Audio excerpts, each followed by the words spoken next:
دانشمند خلیفہ ہارون رشید اپنی دانشمندی اور انصاف کی وجہ سے مشہور تھا اور اس کی عزت کی جاتی تھی۔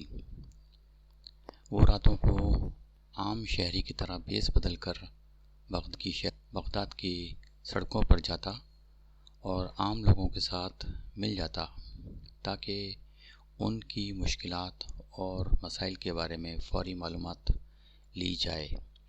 ایک دن جب کہ وہ دربار لگایا ہوا تھا، 2 آدمیوں کو اس کے سامنے لایا گیا۔ ان میں سے ایک شخص بہت اچھا لباس پہنے ہوا تھا اور خوشحال معلوم ہوتا تھا اور ایک معزز شہری لگتا تھا، جبکہ دوسرا شخص ایک بھکاری معلوم ہوتا تھا کیونکہ اس نے پھٹے پرانے کپڑے پہنے ہوئے تھے۔ یہ دونوں آدمی اپنے درمیان ایک سفید خوبصورت گھوڑا پکڑے ہوئے تھے۔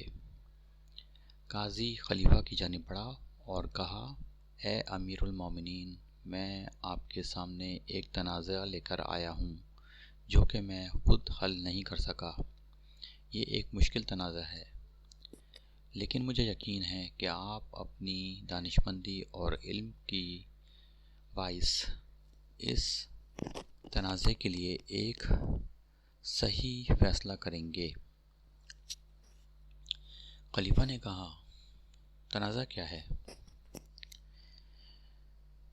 قاضی نے کہا، یہ دونوں آدمی ایک گھوڑے کے اوپر جھگڑا کر رہے ہیں اور ان میں سے ہر ایک دعویٰ کرتا ہے اور قسم کھاتا ہے کہ یہ گھوڑا اس کا ہے۔ خلیفہ نے اچھے لباس میں ملبوس شخص سے کہا کہ آگے بڑھو اور کہو کہ کیا کہنا ہے۔ اس آدمی نے خلیفہ سے کہا، اے امیر المومنین، میں آپ سے درخواست کرتا ہوں کہ جو کچھ بھی میں آپ کی موجودگی میں کہوں گا اس پر آپ یقین کریں۔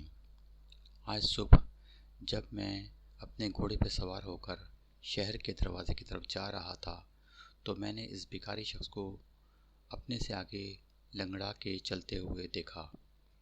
جب اس نے میرے گھوڑوں کے ٹاپوں کی آواز سنی تو وہ مڑا اور مجھے رکنے کا اشارہ کیا۔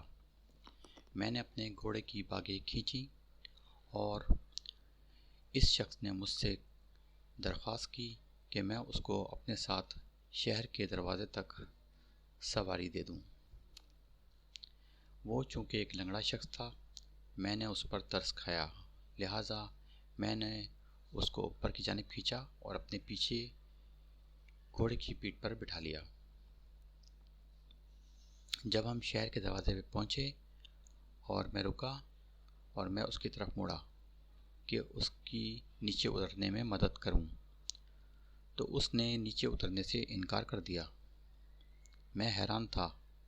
میں نے نرمی سے اس کو کہا کہ نیچے اتر جاؤ کیونکہ ہم شہر کے دروازے تک پہنچ چکے ہیں۔ اس نے کہا، میں کیوں نیچے اتروں؟ میں نے تمہیں سواری دی ہے اور اب تم چاہتے ہو کہ اس گھوڑے سے مجھے محروم کر دو؟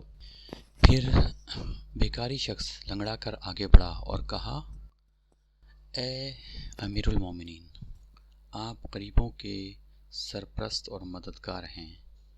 آپ دانشمند اور انصاف پسند خلیفہ ہیں۔ مجھ پر رحم کریں اور مجھے اس امیر شخص کی ناانصافی اور ظلم سے بچائیں۔ میں قسم کھا سکتا ہوں کہ یہ گھوڑا میرا ہے۔ دربار میں موجود ہر شخص کی طرح آپ ضرور سوچ رہے ہوں گے کہ اتنا مہنگا گھوڑا خریدنے کی استطاعت یہ بھکاری شخص کیسے کر سکتا ہے اور اتنا اعلیٰ گھوڑا یہ کیسے رکھ سکتا ہے۔ اسی گھوڑے کی وجہ سے میں پھٹے پرانے کپڑے میں ہوں۔ جو کچھ بھی پیسے میرے پاس تھے میں نے اس گھوڑے پہ خرچ کر دیے۔ آج صبح جب میں شہر کی طرف آ رہا تھا اپنے گھوڑے پر تو میں نے دیکھا کہ یہ شخص روڈ کے ساتھ ساتھ چل رہا ہے۔ جب میں اس کے قریب پہنچا تو اس نے مجھے روکا اور درخواست کی کہ میں اسے اپنا گھوڑا دے دوں کچھ وقت کے لیے۔ کیونکہ اسے شہر پہنچنا تھا اور وہ بہت جلدی میں تھا۔ بلا شبہ میں کسی بھی مکمل اجنبی شخص کو اپنا گھوڑا کیسے دے سکتا تھا؟ کیا میں دے سکتا تھا؟ اس کے بجائے میں نے اس کو اپنے گھوڑے پر سوار کروایا اور خود اس کے پیچھے بیٹھ گیا۔ جب ہم شہر کے دروازے پر پہنچے تو اس نے مجھ سے کہا، نیچے اتر جاؤ اور یہ گھوڑا میرے پاس چھوڑ دو۔ اتنا عمدہ گھوڑا ایک بھکاری شخص کے پاس نہیں ہونا چاہیے۔ اور اب دور ہو جاؤ، کسی سے یہ ذکر تک نہیں کرنا، اور اگر تم کرو گے بھی تو کوئی شخص تمہارا یقین نہیں کرے گا۔ جناب، میں آپ سے درخواست کرتا ہوں کہ مجھے اس ڈاکو سے میری چیز واپس دلوائی جائے جو میری اپنی ہے۔ مجھے لگتا ہے کہ یہ کیس اتنا مشکل نہیں ہے۔ خلیفہ نے قاضی سے کہا، میں اس کا فیصلہ 1 منٹ میں کروں گا۔ ان آدمیوں سے کہو کہ باری باری اپنا ہاتھ گھوڑے کے اوپر رکھیں۔ سب سے پہلے بھکاری سے کہو کہ وہ ایسا کرے۔ جب بھکاری نے اپنا ہاتھ گھوڑے پر رکھا تو اس نے ناگواری کا اظہار کیا، جیسے اس کو بھکاری کا ہاتھ رکھنا پسند نہ آیا۔ لیکن جب امیر آدمی نے اپنا ہاتھ گھوڑے کی پیٹھ پر رکھا تو گھوڑا زور سے سانس لے کے ہنہنایا اور خوشی کا اظہار کیا۔ یہ گھوڑا اس شخص کا ہے۔ خلیفہ نے اعلان کر دیا، فیصلہ دے دیا، یہ گھوڑا اس کے مالک کو دے دو۔ پھر خلیفہ بھکاری کی طرف مڑا اور کہا، تم ایک بدمعاش شخص ہو۔ تم نے ایک ایماندار اور معزز شہری کو لوٹنے کی کوشش کی۔ تم سخت سزا کے مستحق ہو، لیکن میں اس مرتبہ تمہیں معاف کر دوں گا اگر تم اس شریف آدمی سے یہاں پر معافی مانگو۔ امیر آدمی نے فوراً اس کو معاف کر دیا اور اس پر ترس کا اظہار کیا اور اپنی جیب سے پرس نکال کر اس نے مٹھی بھر سونے کے سکے اس کو دیے۔